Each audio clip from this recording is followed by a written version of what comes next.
Online Manipurgi numidangi pau miyeng tabiriba pumnamakpu thoilaisamna khurumjari. Lanjen naraklaba Myanmar Machasingna Technopol Districtagi Khunja Macha Tamthina Furambadgi Chapkhre. Myanmar da thokliba irang na maram oiraga lanjen naraktuna Technopol District ta changjafam lauduna leiriba Myanmar Machasingna en satang khulgi Kunja ama Tamthina Furambadgi hospital da pukhatuna Chapkhre. Presna phongba paw amagi matungina laibak thiba thogdo aduda soklaba mioi adudi di modasin maring kuntra apokpadi konun maring kawi mahak Rilram area gi manak nakna leiba Assam Rifles ki post amada pukhatuna Assam Rifles ki doctor singa laikanakibani.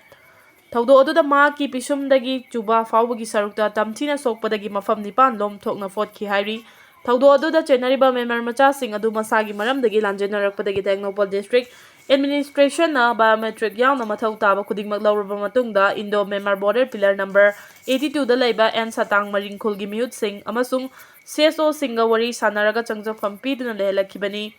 Ngarang nungtil pung lom tabada en satang khulda water festival pangtholingeda Myanmar Machasing aduga ningai sangdanaraki hairi maduda di modashin maringna khamdok pachanglubada mahakpu Tamthina furakibani. Thaudo adugi matangda Rilram Area Maring Organization Ramogi President Prakash Maring Nahai lamnam asida changjafam lauduna leiriba Myanmar Machasing asina mafam asigi miyamda onshenduna khut thaba horakpa haibasi afaba khudam ama nate lamdam asi lo chatpa leiba ama oirabasu mari lenabasingna makhoibu logi manungda ningthina ngak senduna thamdabana makhoina maning torakpani ngasidagi chayol ahungi mamangda satang khulda thamliba Myanmar Machasing asi lauthokhigadabani haina sumhana makha tana phongdorakhi.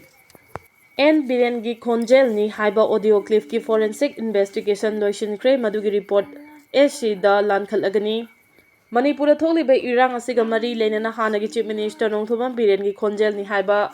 audio clip ama paktana sandorakiba dugi forensic investigation loishinkhibaga loinana center na thubada madugi report ama Supreme Court lankhalagani hairi. The wiki report amana high report adu forensic science laboratory CFSM na seal tawraga Supreme Court langkhalak na basem sabaloi haidi Kuki Organization for Human Rights Act kohar na Supreme Court thangalakiba PFC hearing the center amasung state lenga ki council singna thamlakpa wafam sing munna taraba matungda Chief Justice of India Sanjeev Kumar gi bench aduna hearing adu May 5 dagi horaga chayol du da chathanaba khangankre. CFSL gi report adu Solicitor General Tushar Mehta na fine tawrakadabani adum oinamak mahak hojik leitabana maram oiraga hearing gi matam khara sangdokpiu haina appeal tawrakibani. Case asida kohar gi maikaidagi lepliba advocate Prasanta Bhusan na kona SIT ama semlaga thigat hanbinaba taksin khibasu laikhrabani mahakna phongdokhibagi matungina audio clip leak oirakpagi case asi yamna mahakchuna lofam thoi. Truth left amagi matung ina audio clip aduda yariba Konjel adu nongthomam Biren gi Konjel oiramba yai haibasi chada 93 gi jangda tumle haina confirm tawrakiba laikhrabani. CFLAO gi report tagidi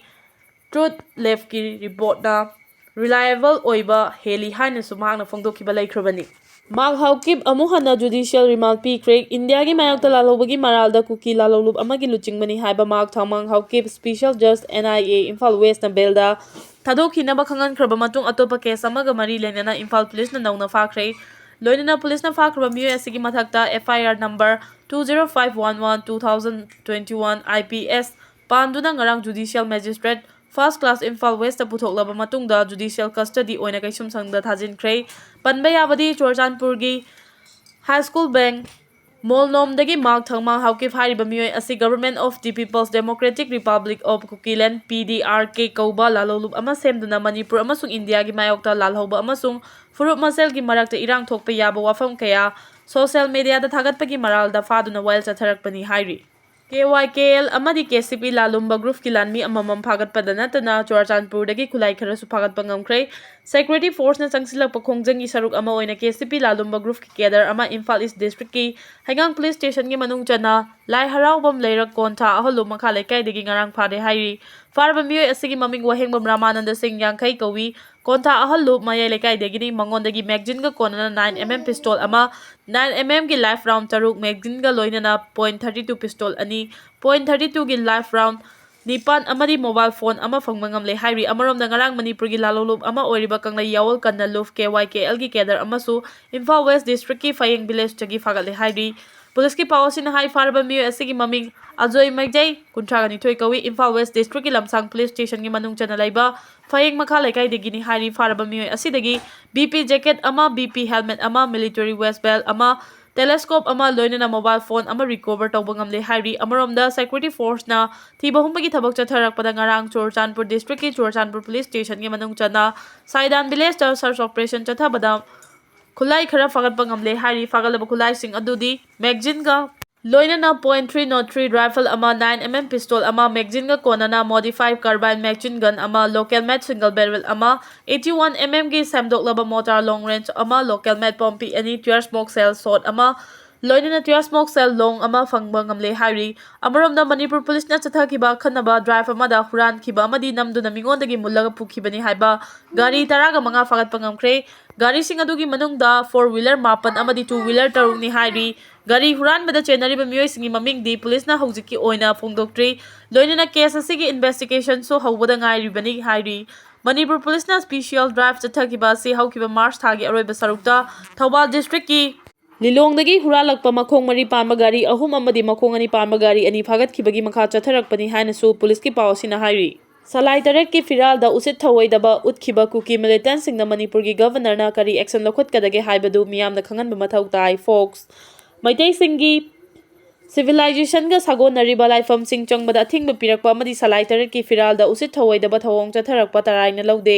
Meitei सिंगी civilisation अमदी lining लोइसन का सागोनरिबा कौब्रु लाइफम लेन अमदी थांजिंग लाइफम न चिंगबा मफम सिंग चटपदा cookie फ्रुप की मियोय सिंग अमदी cookie की तोंगान तोंगानबा organisation सिंग न सुचेरोल थोक्तुना a thing पिरकपा थवोंग असि यामना लाइबक थीबनी हाइना federation of civil society organisation FOCS न फोंदोक्रे फोक्स न प्रेस थादोरक चेरोल असिना मखा तारिबदी असिगुम लाइनिंग लाइसोनगा मरी लेनबा अथिंग पिरकलिबसिंग असि तराइना लौब चुमलोय थवोंग असि सनामही लाइनिंग चटपसिंगदा अतमनना सिंगनबा थवोंग अमनी हाइना फोक्स मणिपुरना लवी असिगुम फुरुप अमगी लाइनिंग लाइसोनदा अतमनना सिंगनरलिबसिगी मथक्ता मणिपुर की गवर्नर ना करी एक्शन लखुतकदगे हाइबसी मियामदा खंगनबा मथौ ताई हाइना federation of civil society FOCS Manipur की secretary information and public relation की थौपुरिबा नेरिस मंगाना खुएक पीदुना प्रेस थादोरक चेरोल अमना हाइरी चेरोल असिना हाई मैतै सिंगी सिविलाइजेशन का तना थानाबा यादबा लाइफम सिंगदा मनिंग तमना चंगबा याहंदनबा हाइबसी सेक्युलर चटपलैबा असिगी फ्रीडम ऑफ रिलीजन द चाउना सिंगनाबनी हाइना लवी नाकलमरोम द हंदक सोशल मीडिया प्लेटफॉर्म अमा ओरिबा फेसबुक द कुकी मिलिटेंट सिंगना मैतै सिंगी सलाई तरवट की फिराल द खोंगना काउदुना सानाबगी वीडियो अमा थादोरखिबा अदु मैतै सिंगदा उसित थवैदबगा लोइनना खोइरांग खोइचाउनबा पोहनबा थवैना तौबा थवोंग अमनी हाइरुइदबगी मरम लैते असिगुम खतनाबा मानबा थवोंग चथरकलिबसिंग असिगी मथक्ता चपचाबा एक्शन लौखतफम थोई लोइनना स्टेट असिदा डिप्लॉय तौरिबा सिक्योरिटी फोर्सिंग सिजिनदुना अमदी मतिक चाबा सिक्योरिटी पीदुना अयेत अपन याउदुना लाइनिंग लाइसोन की थौरम सिंग मपुंग फाना पाकथोक हनबा होनगदबनी हाइरी सोल्यूशन पुरक्ट्रिबा फावबा मितै सिंगना चिंगदा लाइक रुमबा यारोय टेक्नोपल डिस्ट्रिक्ट लाइरिबा कुकी सिंगी सीएसओ सिंग कुकी ह्यूमन यूनियन अमदी ह्यूमन राइट्स की प्रेसिडेंट चोंगलोय माटे कुकी इनपी टेक्नोपल की president Khoigin Mang Guite Kuki student organisation की प्रेसिडेंट थांगबोय लुंगदिमना खुएक पीदुना टेक्नोपल की डीसी द पिसिन की बचेरोल अमदा हाइरिबदी मैदै कम्युनिटी सिंगना कुकी जो कम्युनिटी सिंगबो खुदुम चंदुना लेरिबा चिंगदा बफर जोन लांदुना लाइक रुमबगी थबक तौगदौरे हाइबा खंगलै हिरम असिदा डीसी टेक्नोपल न मियेंग चंगबियु ngarang डीसी टेक्नोपल द पिसिन की बवाका चेरोल असिदा हारिबदी मितै कम्युनिटी ना बफर जोन लालगा चिंगी लमदा लाइगी थोरम पांगथोकपा यारोय कुकी जो सिंगना यादे नमदुना चिंगदा चंगलकलबदी मदुगी अफफता पुमनमक मसा मसागिनी हौकिबा फेब्रुवारी 10 दगी प्रेसिडेंट रूल थमलखरबा मतुंगदा इंग तप्पा लेरिबा असिदा चिंगदा चंगलकलबदी अमुक खुदोंग थीबा थोलकपा याय पॉलिटिकल सोल्यूशन पुरक्तिबा फावबा बफर जोन लानसिनदनबा ऑथोरिटी ना सिनाबियु हाइरी चेरोल टेक्नोपल की एरिया लेरिबा कुनमाथोय सुबा साम राइफल्स अमसुंग अहुम सुबा साम राइफल्स तसु कॉपी अमम लेंगांग याइफनबा पाइखतपा थबक थौरम सिंग माइ पाकपा ngamdaba मणिपुर गवर्नमेंट ना मियाम की याइफनबा सेमगोत सागतपा यावना लौखलकपा चौकत थौरांगी थबक थौरम सिंग अयामना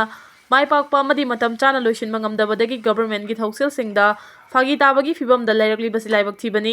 मणिपुर लेंगा की मरी लेनबा महुत डिपार्टमेंट ना इम्फाल म्युनिसिपल कोऑपरेशन गा लोइनना इम्फाल सिटी मनुंग अमदी मसिगे अकोइबगी फिबम लु नाना थमनबा थौरांग लोखतुना मतम पुमनमक्ता ख्वाइरामन कैथेल तरु तनानबा अमदी मतम पुमनमक्ता इसंग संगनगनी हाइना लौखलकपा थबक माइ पाकपा ngamdana लेरी इम्फाल म्युनिसिपल कोऑपरेशन ना कोनबा ख्वाइरामन कैथेल यावना दुकान सिंगी ममांग अमदी फुटपाथ सिंगना पोचै पैसिनना थम्बदगी ट्रैफिक जाम थोगंदनबा अमदी कैथेल की मसक फजहनबा ड्राइव चथदुना ꯇꯥꯛꯊꯣꯛꯄꯒꯤ ꯊꯕꯛꯁꯤꯡ ꯃꯥꯏ ꯄꯥꯛꯄ ꯉꯝꯗꯅ ꯂꯩꯔꯤ ꯂꯣꯏꯅꯅ ꯁꯤꯌꯔꯁ ꯄ꯭ꯔꯣꯖꯦꯛꯀꯤ ꯊꯕꯛ ꯄꯥꯏꯈꯠꯂꯤꯕ ꯑꯁꯤ ꯀꯗꯥꯏ ꯐꯥꯎꯕ ꯃꯥꯏ ꯄꯥꯛꯄ ꯉꯝꯒꯗꯧꯔꯤꯒꯦ ꯍꯥꯏꯕꯒꯤ ꯋꯥꯍꯪ ꯂꯩꯇꯕ ꯅꯠꯇꯦ ꯂꯝꯗꯝ ꯑꯁꯤꯗ ꯊꯣꯛꯂꯤꯕ ꯄꯣꯂꯨꯁꯟꯒꯤ ꯆꯩꯊꯦꯡ ꯑꯁꯤ ꯀꯣꯛꯍꯟꯅꯕ ꯂꯩꯉꯥꯛꯅ ꯁꯤꯡꯒꯜ ꯌꯨꯖ ꯄ꯭ꯂꯥꯁꯇꯤꯛ ꯁꯤꯖꯤꯟꯅꯕ ꯊꯤꯡꯕꯒꯤ ꯊꯕꯛ ꯃꯃꯥꯡꯗ ꯂꯧꯈꯠꯈꯤꯕ ꯑꯗꯨ ꯃꯥꯏ ꯄꯥꯛꯄ ꯉꯝꯈꯤꯗꯦ ꯑꯗꯨꯕꯨ ꯂꯩꯉꯥꯛꯅ ꯁꯤꯡꯒꯜ ꯌꯨꯖ ꯄ꯭ꯂꯥꯁꯇꯤꯛ ꯁꯤꯖꯤꯟꯅꯕ ꯃꯈꯥ ꯇꯥꯅ ꯊꯤꯡꯅꯕ ꯍꯟꯗꯛꯇ ꯂꯧꯈꯤꯕ ꯋꯥꯔꯦꯞ ꯑꯃꯒꯤ ꯃꯇꯨꯡꯏꯟꯅ ꯑꯦꯄ꯭ꯔꯤꯜ 13 ꯈꯣꯏꯔꯥꯝꯕꯟ ꯀꯩꯊꯦꯜꯒꯤ ꯗꯨꯀꯥꯟꯁꯤꯡꯗ ꯁꯤꯡꯒꯜ ꯌꯨꯖ ꯄ꯭ꯂꯥꯁꯇꯤꯛ ꯌꯣꯟꯕ ꯑꯃꯗꯤ ꯁꯤꯖꯤꯟꯅꯕ ꯊꯤꯡꯅꯕꯒꯤ ꯈꯣꯡꯖꯪ ꯆꯠꯊꯕ ꯍꯧꯔꯛꯈꯤꯕ ꯑꯁꯤ ꯃꯥꯏ ꯄꯥꯛꯅ ꯆꯠꯊꯕ ꯉꯝꯂꯕꯗꯤ ꯄꯣꯂꯨꯁꯟ ꯀꯟꯇ꯭ꯔꯣꯜ ꯇꯧꯅꯕ ꯍꯣꯠꯅꯕꯗ ꯑꯆꯧꯕ ꯃꯇꯦꯡ ꯑꯣꯏꯒꯅꯤ ꯂꯧꯈꯠꯂꯤꯕ ꯈꯣꯡꯊꯥꯡ ꯑꯁꯤ ꯃꯥꯏ ꯄꯥꯛꯄ ꯉꯝꯅꯕ ꯃꯔꯤ ꯂꯩꯅꯕ ꯗꯤꯄꯥꯔꯠꯃꯦꯟꯠꯀꯤ ꯑꯣꯊꯣꯔꯤꯇꯤꯁꯤꯡꯅ ꯁꯦꯔꯤꯌꯁꯅꯦꯁ ꯑꯃꯗꯤ ꯁꯤꯟꯁꯤꯌꯔꯤꯇꯤ ꯑꯣꯏꯅ ꯍꯣꯠꯅꯕ ꯆꯪꯏ ꯂꯩꯉꯥꯛꯅ ꯊꯝꯈꯤꯕ ꯑꯊꯤꯡꯕꯒꯤ ꯃꯥꯌꯣꯛꯇ ꯀꯅꯥꯒꯨꯝꯕꯁꯤꯡꯅ ꯂꯣ ꯀꯥꯏꯅ ꯁꯤꯡꯒꯜ ꯌꯨꯖ ꯄ꯭ꯂꯥꯁꯇꯤꯛ ꯁꯤꯖꯤꯟꯅꯕ ꯊꯦꯡꯅꯔꯕꯗꯤ ꯃꯈꯣꯏꯒꯤ ꯃꯊꯛꯇ ꯂꯨꯄꯥ 200 ꯂꯨꯄꯥ 2,000 ꯐꯥꯎꯕ ꯐꯥꯏꯟꯒꯤ ꯃꯊꯛꯇ ꯑꯍꯦꯟꯕ ꯄꯦꯅꯥꯜꯇꯤ ꯄꯤꯒꯅꯤ ꯍꯥꯏꯔꯤꯕ ꯑꯁꯤ ꯉꯥꯛꯅ ꯆꯠꯍꯟꯅꯤꯡꯉꯤ ꯊꯧꯔꯥꯡ ꯑꯁꯤꯅ ꯃꯍꯧꯁꯥꯒꯤ ꯈꯜ ꯉꯥꯛꯄ ꯑꯃꯗꯤ ꯃꯤꯑꯣꯏꯕꯒꯤ ꯄꯨꯟꯁꯤꯒ ꯃꯔꯤ ꯂꯩꯅꯕ ꯑꯣꯏꯕꯅ ꯃꯤꯌꯥꯝꯒꯤ ꯃꯥꯏꯀꯩꯗꯒꯤꯁꯨ ꯃꯄꯨꯡ ꯐꯥꯕ ꯀꯣꯑꯣꯄꯔꯦꯁꯟ ꯄꯤꯐꯝ ꯊꯣꯛꯏ ꯂꯩꯉꯥꯛꯀꯤ ꯃꯔꯤ ꯂꯩꯅꯕ ꯗꯤꯄꯥꯔꯠꯃꯦꯟꯠꯁꯤꯡꯅ ꯃꯥꯒꯤ ꯑꯣꯏꯕ ꯊꯕꯛꯁꯤꯡ ꯃꯄꯨꯡ ꯐꯥꯅ ꯄꯥꯏꯈꯠꯄ ꯉꯝꯂꯤꯕ ꯑꯁꯤꯒꯤ ꯃꯔꯝ ꯀꯔꯤꯒꯤꯅꯣ ꯍꯥꯏꯕꯗꯨ ꯅꯩꯅꯕ ꯃꯊꯧ ꯇꯥꯏ ꯃꯁꯤ ꯃꯔꯤ ꯂꯩꯅꯕ ꯗꯤꯄꯥꯔꯠꯃꯦꯟꯠꯀꯤ ꯃꯤꯅꯤꯁꯇꯔ ꯑꯃꯗꯤ ꯕ꯭ꯌꯨꯔꯣꯀ꯭ꯔꯦꯠ ꯑꯣꯐꯤꯁꯥꯔꯁꯤꯡꯒꯤ ꯃꯐꯝꯗ ꯃꯊꯧꯗ ꯄꯨꯛꯅꯤꯡ ꯆꯪꯗꯕꯗꯒꯤ ꯃꯊꯛꯇ ꯃꯤꯌꯥꯝꯒꯤ ꯑꯃꯁꯨꯡ ꯇ꯭ꯔꯥꯟꯁꯄꯔꯦꯟꯁꯤ ꯋꯥꯠꯄꯗꯒꯤ ꯑꯣꯏꯔꯛꯈꯤꯕꯅꯤ ꯂꯧꯏ ꯂꯩꯉꯥꯛꯅ ꯃꯤꯌꯥꯝꯒꯤ ꯌꯥꯏꯐꯅꯕ ꯄꯥꯏꯈꯠꯄ ꯊꯕꯛ ꯊꯧꯔꯝꯁꯤꯡ ꯄ꯭ꯔꯣꯖꯦꯛ ꯑꯃꯁꯨꯡ ꯁ꯭ꯀꯤꯝꯁꯤꯡ ꯃꯇꯝ ꯆꯥꯅ ꯃꯄꯨꯡ ꯐꯥꯅ ꯂꯣꯏꯁꯤꯟꯕ ꯉꯝꯂꯕꯗꯤ ꯆꯥꯎꯈꯠꯄ ꯃꯅꯤꯡ ꯍꯟꯕꯗꯒꯤ ꯍꯧꯖꯤꯛ ꯂꯩꯔꯤꯕ ꯐꯤꯚꯝ ꯑꯁꯤ ꯑꯣꯏꯔꯝꯂꯣꯏ ꯂꯩꯉꯥꯛꯅ ꯂꯧꯈꯠꯄ ꯆꯥꯎꯈꯠ ꯊꯧꯔꯥꯡꯒꯤ ꯊꯕꯛꯁꯤꯡꯒꯤ ꯃꯇꯥꯡꯗ ꯆꯠꯅ ꯀꯥꯡꯂꯣꯟ ꯊꯨꯒꯥꯏꯕ ꯑꯣꯐꯤꯁꯤꯌꯦꯜ ꯅꯠꯇ꯭ꯔꯒ ꯃꯤꯑꯣꯏꯁꯤꯡ ꯑꯗꯨꯒꯤ ꯃꯊꯛꯇ ꯆꯞ ꯆꯥꯕ ꯂꯣꯒꯤ ꯑꯣꯏꯕ ꯆꯩꯔꯥꯛ ꯄꯤꯕ ꯇꯥꯔꯕꯗꯤ ꯆꯥꯎꯈꯠꯄꯒꯤ ꯃꯥꯏꯀꯩꯗ ꯈꯨꯃꯥꯡ ꯆꯥꯎꯁꯤꯜꯍꯟꯕ ꯉꯝꯒꯅꯤ ꯂꯣꯏꯅꯅ ꯂꯩꯉꯥꯛꯀꯤ ꯊꯧꯒꯥꯏ ꯄꯥꯡꯂꯤꯕ ꯂꯦꯖꯤꯁꯂꯦꯆꯔ ꯑꯃꯁꯨꯡ ꯑꯣꯐꯤꯁꯤꯌꯦꯜꯁꯤꯡꯒꯤ ꯃꯐꯝꯗ ꯃꯤꯌꯥꯝꯅ ꯑꯋꯥꯡꯕ ꯊꯥꯛꯇ ꯏꯀꯥꯏ ꯈꯨꯝꯅꯕ ꯎꯠꯄꯒ ꯏꯔꯣꯏꯅꯅ ꯊꯥꯒꯠꯅꯔꯛꯀꯅꯤ ꯂꯩꯉꯥꯛꯅ ꯃꯤꯌꯥꯝꯒꯤ ꯌꯥꯏꯐꯅꯕ ꯊꯕꯛ ꯊꯧꯔꯝꯁꯤꯡ ꯃꯇꯝ ꯆꯥꯅ ꯂꯣꯏꯁꯤꯟꯕ ꯉꯝꯗꯕ ꯑꯃꯗꯤ ꯑꯇꯩ ꯀꯌꯥꯅ ꯊꯕꯛ ꯄꯥꯏꯈꯠꯄ ꯍꯧꯔꯝꯂꯒ ꯇꯨꯃꯤꯟꯅ ꯂꯩꯁꯤꯟꯈꯤꯕꯒꯤ ꯊꯧꯑꯣꯡꯁꯤꯡ ꯑꯁꯤꯅ ꯃꯔꯝ ꯑꯣꯏꯔꯒ ꯃꯤꯌꯥꯝꯒꯤ ꯃꯍꯧꯁꯥꯒꯤ ꯄꯨꯟꯁꯤꯔꯣꯜꯗ ꯑꯀꯥꯏꯕ ꯄꯤꯕ ꯑꯃꯗꯤ ꯂꯩꯉꯥꯛꯀꯤ ꯉꯥꯏꯍꯥꯛꯀꯤ ꯑꯣꯏꯕ ꯊꯕꯛꯁꯤꯡ ꯑꯗꯨꯗ ꯃꯤꯌꯥꯝꯅ ꯂꯨꯝꯅ ꯂꯧꯗꯕꯗꯒꯤ ꯂꯩꯉꯥꯛꯀꯤ ꯃꯐꯝꯗ ꯏꯀꯥꯏ ꯈꯨꯝꯅꯕ ꯊꯝꯂꯛꯇꯕꯗꯒꯤ ꯂꯣ ꯂꯩꯇꯕꯒꯤ ꯊꯧꯑꯣꯡꯒ ꯄꯥꯡꯈꯪꯅꯔꯛꯈꯤꯕꯅꯤ ꯂꯩꯉꯥꯛꯅ ꯃꯊꯧ ꯃꯁꯛ ꯈꯪꯗꯕ ꯑꯃꯗꯤ ꯃꯤꯌꯥꯝꯗ ꯈꯪꯍꯟꯈꯤꯕ ꯇꯧꯒꯗꯕ ꯑꯃꯗꯤ ꯇꯧꯔꯣꯏꯗꯕꯁꯤꯡ ꯉꯥꯛꯅ ꯆꯠꯍꯟꯕ ꯉꯝꯗꯕꯗꯒꯤ ꯐ꯭ꯔꯤ ꯊꯥꯗꯨꯅ ꯊꯝꯂꯛꯂꯕ ꯃꯇꯨꯡ ꯅꯤꯡꯁꯤꯡꯂꯛꯄ ꯃꯇꯝꯗ ꯗ꯭ꯔꯥꯏꯕ ꯆꯠꯊꯕꯒꯤ ꯆꯠꯅꯕꯤ ꯑꯁꯤ ꯂꯩꯔꯤꯕ ꯃꯈꯩ ꯆꯥꯎꯈꯠꯄꯒꯤ ꯃꯥꯏꯀꯩꯗ ꯈꯨꯃꯥꯡ ꯆꯥꯎꯁꯤꯟꯕ ꯉꯝꯗꯕꯒꯤ ꯃꯔꯝ ꯑꯣꯏꯍꯜꯂꯤꯕ ꯑꯁꯤ ꯂꯥꯏꯕꯛ ꯊꯤꯕꯅꯤ ꯂꯩꯉꯥꯛꯅ ꯌꯥꯏꯐꯅꯕ ꯄꯥꯏꯈꯠꯄ ꯊꯕꯛ ꯊꯧꯔꯝꯁꯤꯡ ꯂꯣꯏꯁꯤꯟꯅꯕꯒꯤ ꯑꯄꯤꯕ ꯃꯇꯝꯒꯤ ꯃꯅꯨꯡꯗ ꯂꯣꯏꯁꯤꯟꯅꯕ ꯍꯣꯠꯅꯕ ꯑꯃꯗꯤ ꯃꯤꯌꯥꯝꯅ ꯉꯥꯛꯅ ꯆꯠꯅꯕ ꯈꯪꯍꯟꯈꯤꯕ ꯋꯥꯐꯝꯁꯤꯡ ꯉꯥꯛꯅ ꯆꯠꯂꯤꯕ꯭ꯔꯥ ꯍꯥꯏꯕꯗꯨ ꯌꯦꯡꯁꯤꯟꯗꯨꯅ ꯉꯥꯛꯅ ꯆꯠꯍꯟꯕꯒꯤ ꯊꯕꯛ ꯆꯠꯊꯕ ꯇꯥꯔꯕꯗꯤ ꯂꯩꯉꯥꯛꯀꯤ ꯃꯐꯝꯗ ꯃꯤꯌꯥꯝꯅ ꯑꯋꯥꯡꯕ ꯊꯥꯛꯀꯤ ꯏꯀꯥꯏ ꯈꯨꯝꯅꯕ ꯎꯠꯂꯛꯀꯅꯤ ꯂꯩꯉꯥꯛꯅ ꯉꯥꯏꯍꯥꯛꯀꯤ ꯑꯣꯏꯕ ꯃꯑꯣꯡꯒꯤ ꯊꯕꯛ ꯈꯨꯇꯧ ꯇꯧꯗꯅꯕ ꯐꯤꯔꯦꯞ ꯂꯧꯔꯛꯂꯕꯗꯤ ꯂꯣ ꯂꯩꯕ ꯁ꯭ꯇꯦꯠ ꯑꯣꯏꯍꯟꯕ ꯉꯝꯒꯅꯤ